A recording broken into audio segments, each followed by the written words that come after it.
Darren, Metal Theologian. Alright, so, lighting's all fucked up again today. It's been better lately, but, yeah, I don't know. I don't give a shit, really. So, yeah, it's kind of been a few weeks. So, what's been going on? Well, Spencer was in town, so I was kind of tied up with other shit and holidays and all that sort of thing. So, what better day than the Karen Coup day to, pick the shit up again, right? So, of all things, I actually went on kind of a big Kiss kick. So, and I don't know, I mean, I feel like I spend so much time showing obscure shit that, like, when I get into something like this, it's kind of important that I spend a little time on it. So, let's talk about some of these bad boys. First of all, you're going to love this, okay? I actually kind of paid too much for this record, but I just thought it'd be so funny to let y'all know this is the first time I've ever owned this record. Seriously, this is my first copy of Creatures of the Night. I've never had it before. And I found some distro, actually, that had it, too, with the Vinnie Vincent cover, which I find very funny. As opposed to the Ace Frehley one. I'm sure y'all know the story if you are looking at this shit at all. And you know what the funny thing is, too, is I saw it, it was like, you know, it said unofficial release, you know, it's kind of sketchy provenance, right, with this thing. Same thing with the Love Gun that I got from him, too, but, and I sort of balked, I was like, oh, well, shit, maybe I should hold out until I find a real one, and I was like, wait a minute, do I give a fuck about, like, whether Gene Simmons makes a few extra bucks off me buying his record? Fuck no, you know, who gives a shit? So I don't care, I want the thing now. It has the cover that I find more entertaining anyway. Because his makeup was always the dumbest anyway, I thought, with that Ankh and shit. But, yeah, so I'm going to check it out. We'll check it out. So, the impetus for this, excuse my sniffling, was that when, I'm copping to something here a little bit. But, you know, most of you probably watch Scott Waters' videos, and a while back he did this thing where he went around and asked a bunch of people what the most defining album was for 80s heavy metal. Okay, so like out of all the metal records that came out in the 80s, which one was sort of the most defining? Okay, and I picked Peace of Mind. There were a lot of other good choices. One particular one that I thought was a really good call, actually, was the first Twisted Sister. Because even though it doesn't have the same level of notoriety as, like, you know, my pick, or, you know, Metallica or something, it's still, that record really kind of embodies it. But there was someone who picked Creatures of the Night. And, so I texted Scott, I was like, you know something, man, it seems like kind of a shitty pick. I'm not going to, like, say in the comments, like, make whoever put it down feel bad, because if it's their favorite record, I mean, cool, you know, I'm not going to take that away from anyone. But I was like, it seems like kind of a shitty pick to me, because it seems like it's a backwards-looking record, you know what I mean? Instead of one that's sort of like, this is the next step, and this is sort of like the last gasp of a band that was kind of past their prime, you know what I mean? But he said that, he disagreed because this was sort of a record where Kiss completely reinvented themselves and became a new band. And I have to say, I can see the argument. I still don't think it's a good pick for 80s metal, okay? Because, you know, it just still has that sort of boomer vibe that Kiss always had. And, you know, for better and for worse, you know, Creatures of the Night, the song sounds a little more 80s, but, you know, that's sort of a few of these that keep me coming, but like Rock and Roll Hell and Saint and Sinner and I Still Love You could have been, I mean, I Still Love You, I Love It Loud could have been a 70s Kiss song too. So, I mean, overall, it's a pretty good record. It really is. I mean, I enjoyed this thing a lot more than I kind of thought I would. I've played this a bunch of times, so I can't really hate on it very much.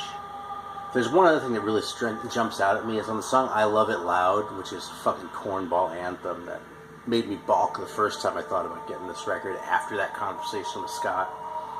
But the fucking words are written so awkwardly. It's like you can hear Gene Simmons like having trouble like enunciating this shit just because it's poorly written, you know.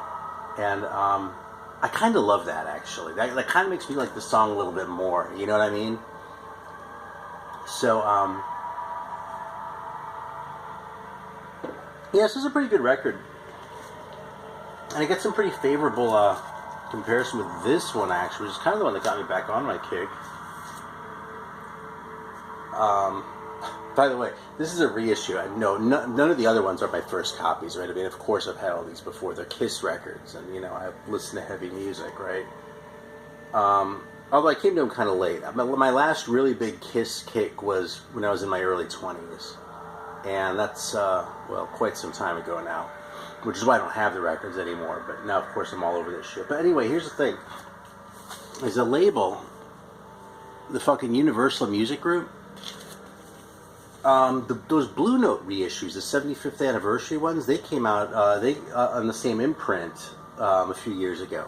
And some of those sounded like absolute shit. It was like really disappointing. Like some of them were fine, you know, but there were some other ones where it's like it sounded like just bad pressings. You know what I mean? Like noisy in the grooves and shit like that. But of course, the Kiss records sound fantastic. So it's like, you know, Herbie Hancock, well, he can kind of fuck off, but Kiss, we got to make sure that sounds perfect. It seemed like there was something a little bit backwards there. Anyway, you know, listening to this record again, like with a little bit of distance, what I really hear in this record more than anything else is Bob Ezrin. And that's a bad thing. Like, I mean, Great Expectations, that whole shitty-ass song, obviously. Most of the other crappy songs on here I can really handle, actually, like Sweet Pain, even Shout It Out Loud. Beth, I really never need to hear it again. But, like, even in songs like Do You Love Me, like all that orchestration at the end where like the strings come in and shit like that, I mean that's all like production, like hokum, you know? And yeah, like shit like that like really makes us feel more like I don't know, it keeps making me think of Jim Steinman's relationship with Meatloaf, you know what I mean? And again, that's a bad thing, that's a criticism. It took me a long time to figure it out, but for a long time I thought I hated Meatloaf. What I really hate is Jim Steinman. So, yeah, they kind of had something like that going on, but this record is still, I mean, it's still really fucking good regardless. I mean, yeah, I mean, almost all the songs right here are at least listenable. And about half of it is really, really good. So, you know, that's a record I can enjoy, and I played it a bunch of times, too, so. Yeah, this one, it's a little bit of a harder one to talk about because it's a little bit more, I don't want to say samey, but this is one of the ones that I actually played more back when I had my original set of these things, you know? And, I don't know, I mean, I Want You and Calling Dr. Love are a couple of my favorite songs, you know, and I can totally handle, like, you know, Ladies' Room, Hard Luck Woman. So yeah, I mean, this is a pretty good record, man. You know, it's not like, I don't know if it really deserves any awards or anything, but so the highs on this one aren't as high as the highs on Destroyer, but this one doesn't have that Bob Ezrin shit going on that just kind of turns your stomach. You know what I mean? The bad songs on this one are just kind of like bad songs in that they're not as great as, you know, they could be, but Take Me like is a little bit embarrassing, you know what I mean? Some of the, again, I hate to like, I feel like I'm dwelling on the lyrics a lot. Although, you know, so if we're going to go into the lyrics, let's bust out Love Gun.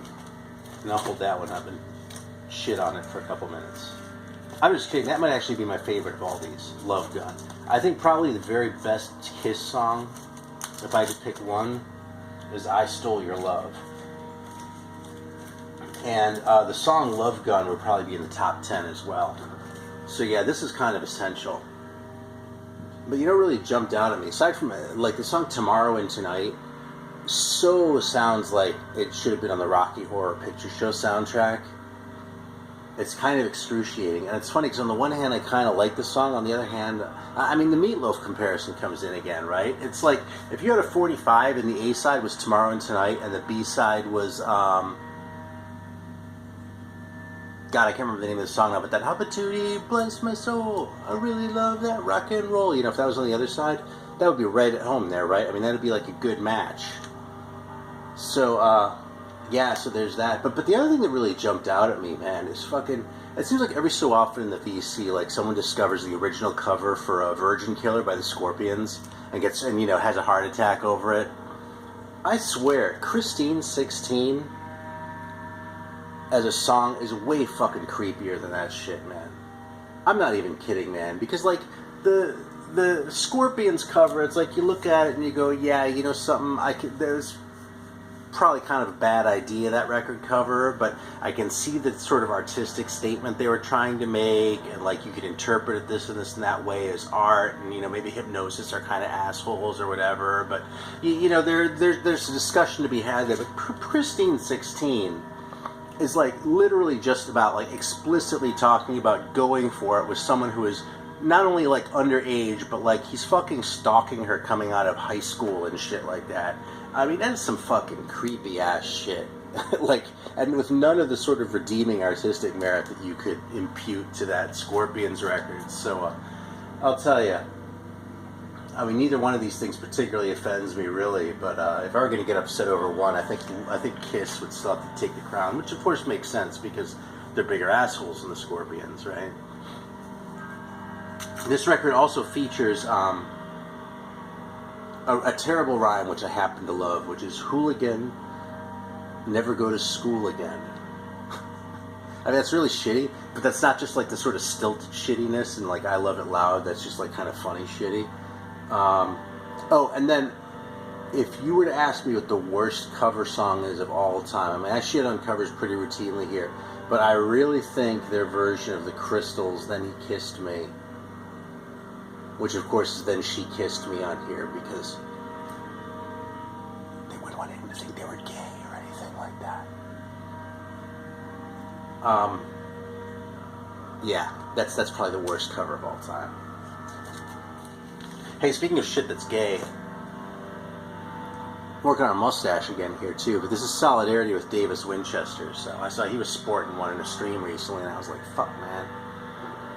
Kind of let it slide last time of the year, but I don't think this was going to last very long, so we'll see. But so let's see. I think that's pretty much the Kiss regimen. I mean, I've been listening to Alive, and I listened to the first two, but those are the same copies I've had forever because I never let go of those. So I think I put those away again. So I've listened to a lot of Trouble, and of the first three. Well, this one was really a sleeper for me. This is the one that the first three that took me the longest to get into.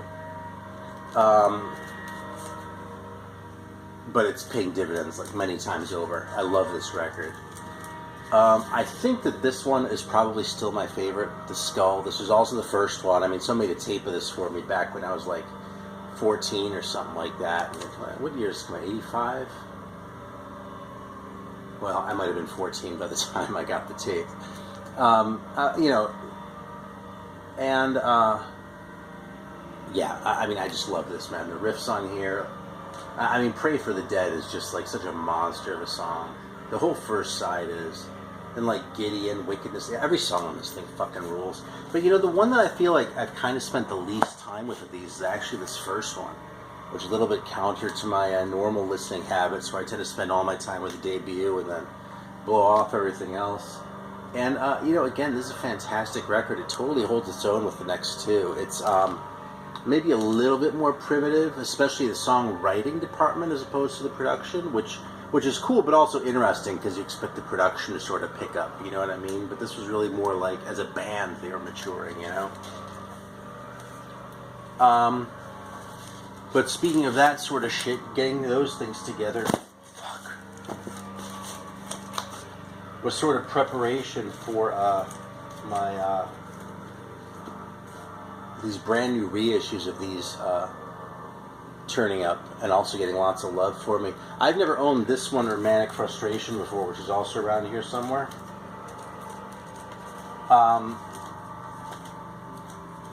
Yeah, because when this shit came out, CDs were kind of dominant. I didn't really see the records around, and I didn't care enough about Trouble at that particular point in time to really go out of my way, especially around Manic Frustration, because they clearly changed so much. I mean, compare this cover with the early ones, right?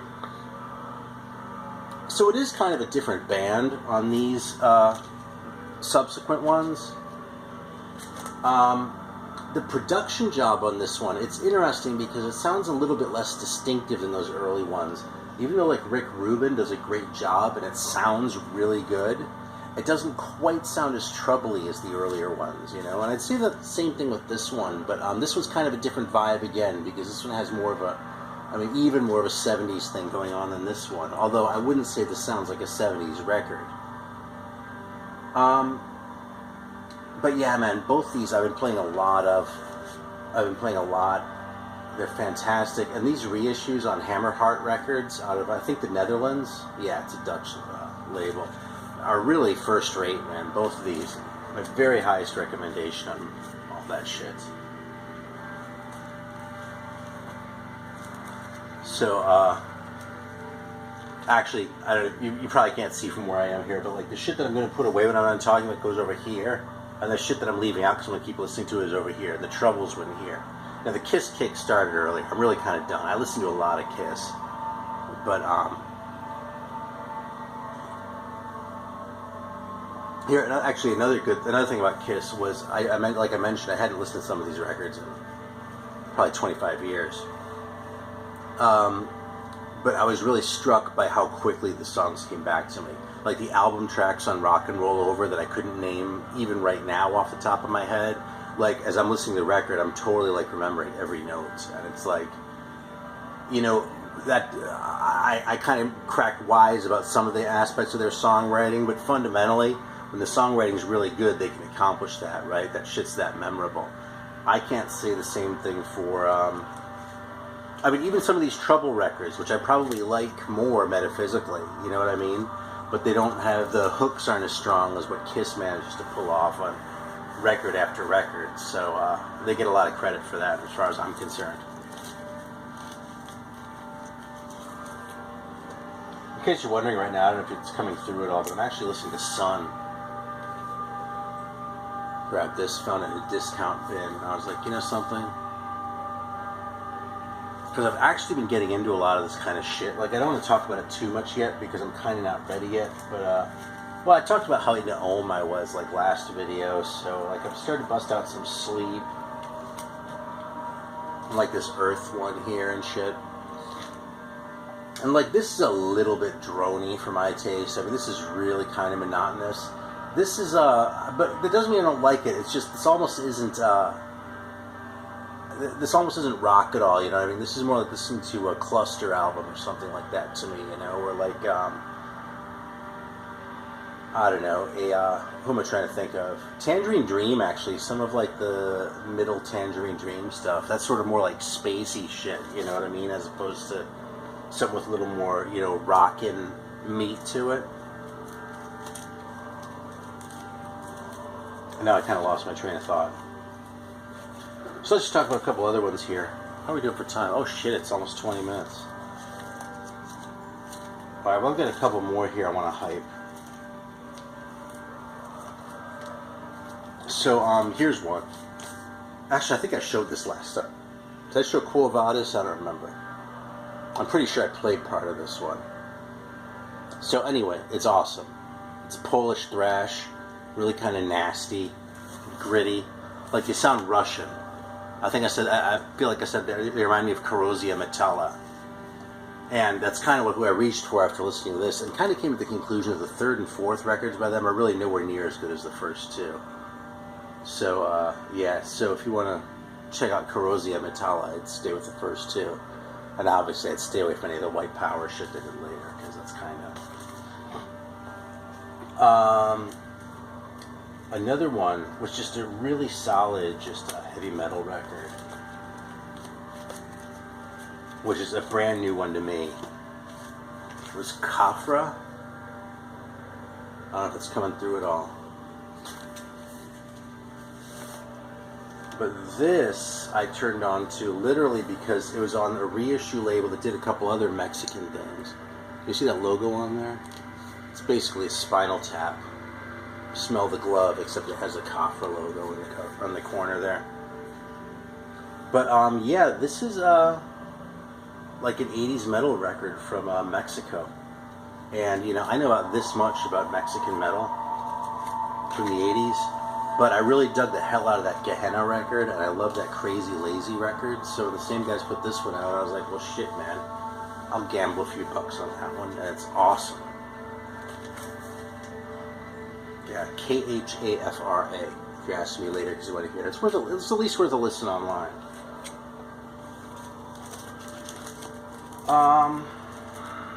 Yeah, so we're right about at 20 minutes. There are a couple other ones here too that I want to talk about, but I haven't digested some of them yet completely. Like here's a little sneak preview. This is a reissue. The original is like, I don't know, $500 or something crazy like that. And this is basically a new wave of British heavy metal record that came out in '91. So like 10 years too late. It's kind of what it's known for. So I wanted to check it out.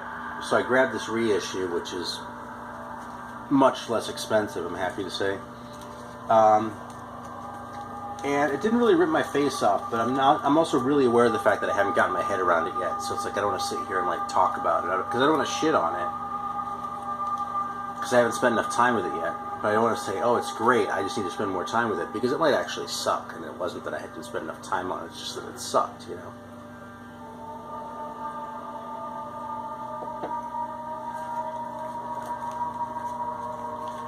Yeah, a little Soviet France I've been listening to. I think I talked about these guys last time too, but I pulled up Garist.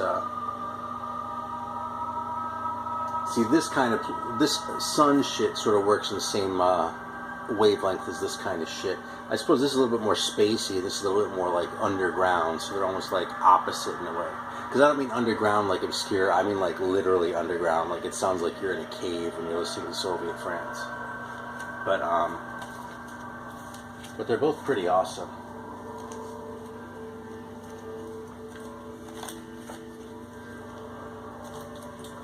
And, yeah, I think we'll just hang it up there. I mean, there's a ton of great shit here, but fucking, I can hold some back for next time. So fuck it. Thanks for watching.